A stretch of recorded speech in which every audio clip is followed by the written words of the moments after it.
Assalamualaikum warahmatullahi wabarakatuh. Perkenalkan, nama saya Rizky Pertiwi dengan NIM akhir 430 dari kelas EAL Data Analytics. Di sini saya akan mempresentasikan hasil analisis saya dari data mentah yang telah dikirimkan menjadi visualisasi Power BI Dashboard Sales. Untuk pembahasannya ada di next video. Di sini saya akan menjelaskan mengenai tabel, di mana tabel di atas ini terdapat kolom-kolom mengenai sum of sales, sum of unit sold, total cost, profit margin, product name, dan cost per unit. Di mana untuk measure atau rumus yang saya cari yaitu total cost, profit margin, cost per unit. Untuk total cost-nya di sini terdapat rumus untuk mencari totalnya, yaitu total cost sama dengan sum X, sel data atau sel yang kita input dari data mentah yang telah dikirimkan, lalu koma sel data sales dikurang sel data profit. Di mana di sini hasilnya yaitu 101.832.648 rupiah. Untuk profit marginnya, rumusnya adalah profit margin sama dengan divide. Di sini divide itu untuk pembagian sum sel data profit, sum sel data sales, 0 dengan hasil 0,14 marginnya. Untuk measure yang terakhir yaitu cost per unit atau yang telah saya pilih. Untuk rumusnya cost per unit adalah sama dengan divide sum sel data sales dikurang sum sel data profit, sum sel data unit sold, 0. Hasilnya itu 90,45. Selanjutnya di sini saya akan membahas mengenai donut chart. Data yang saya input yaitu sum of sales dan sum of profit by segment, di mana segmennya itu di sini ada government, small business, enterprise, mid market, dan channel partner. Dalam donut chart di sini itu dari segmennya itu didominasi oleh government dengan persenan yaitu 38,54%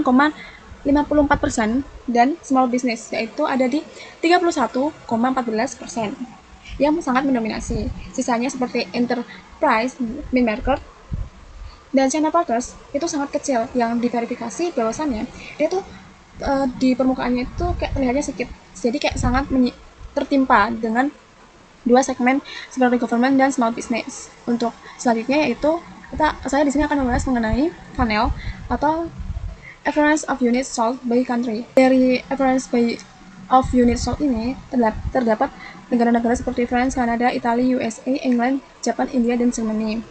Di mana jawaban global ini menunjukkan bahwasannya produk dari perusahaan sudah diterima dari lintas budaya dan pasar. Barcode ini membandingkan rata-rata unit yang telah terjual di setiap negaranya. Untuk Germany dan India itu jauh di bawah rata-rata. Negara France memimpin, sedangkan Germany berada paling bawah dengan gap yang cukup besar. Padahal keduanya sangat besar pasarnya secara ekonomi. Jadi kayak ini bukan tentang soal potensi pasar yang kecil, ini tentang penetrasi yang belum optimal. Jadi kita harus menjadikan Germany ini dan India sebagai target ekspansi prioritas, di mana dengan melakukan riset seperti hambatan lokal, apakah ini tuh tergantung pada harga, distribusi, atau awareness. Jadi strategi bundling yang kita bisa lakukan adalah dengan menghargakan khusus untuk menjadi pintu masuk jika si negara Germany untuk mencapai rata-rata seperti negara France itu untuk setara menambahkan ribuan unit baru tanpa melakukan pasar baru sama sekali. Selanjutnya mengenai staggered bar chart, di mana setiap produknya itu punya profit-profit yang berbeda. Jadi di bar chart di sini menampilkan 4 produk seperti Paseo, FTT, Amarilla, dan Velo dengan warna yang berbeda-beda per segmennya. Jadi sebelum menilai mana yang terbaik, kita perlu melihat komposisi di balik tiap batangnya. Nah, Paseo di sini menang jauh, tapi hampir seluruhnya dari government. Paseo memimpin dengan profit terbesar, namun dominasi warna dari government ini sangat mencolok. Jika kontrak government berubah, profit Paseo itu akan tiba-tiba runtuh secara signifikan. Sedangkan Amarilla dan FTT itu lebih seimbang antar segmennya, tapi total profitnya jauh lebih kecil. Dengan kita harus mendorong Paseo masuk ke segmen lain dengan menjadikan FTT sebagai cadangan utama. Strategi yang bisa dilakukan adalah dual track, yaitu memperluas distribusi Paseo ke small business dan enterprise sambil menjadikan FTT sebagai produk unggulan alternatif yang lebih tahan risiko karena profitnya lebih merata antar segmennya.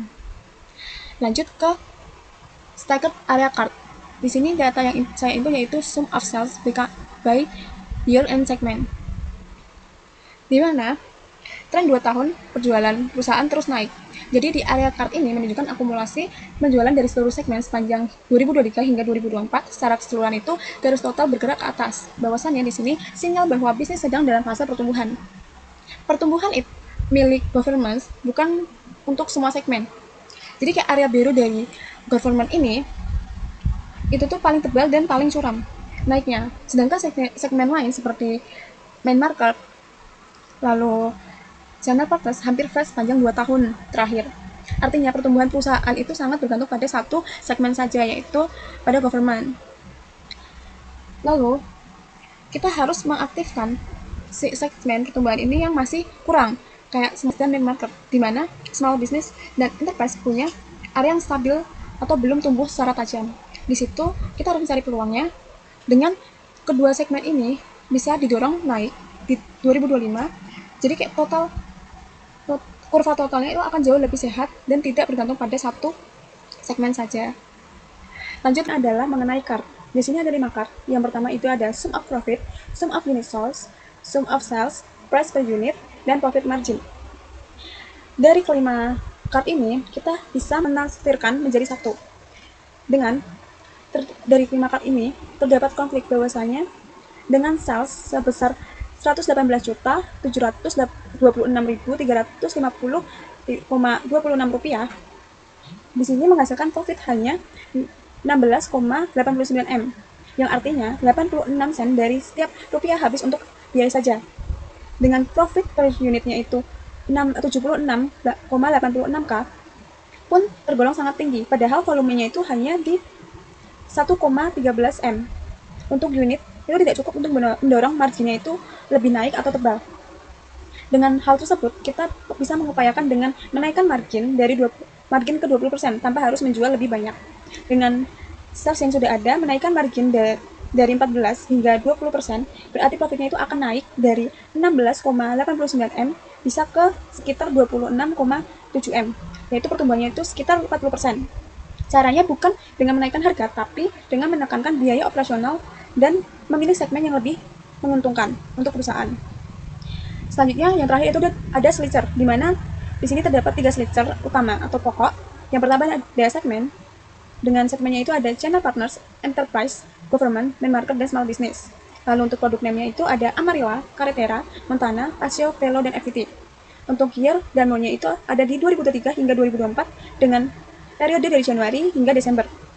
Jadi di sini kita lebih singkat untuk mencari produk mana yang segmen mana yang kita pilih dan produk mana yang kita pilih, ingin kita lihat hasilnya. Seperti itu. Sekian presentasi dari saya mengenai dashboard sales yang telah saya analisis. Jika ada kesalahan kata mohon dimaafkan. Wassalamualaikum warahmatullahi wabarakatuh. Terima kasih.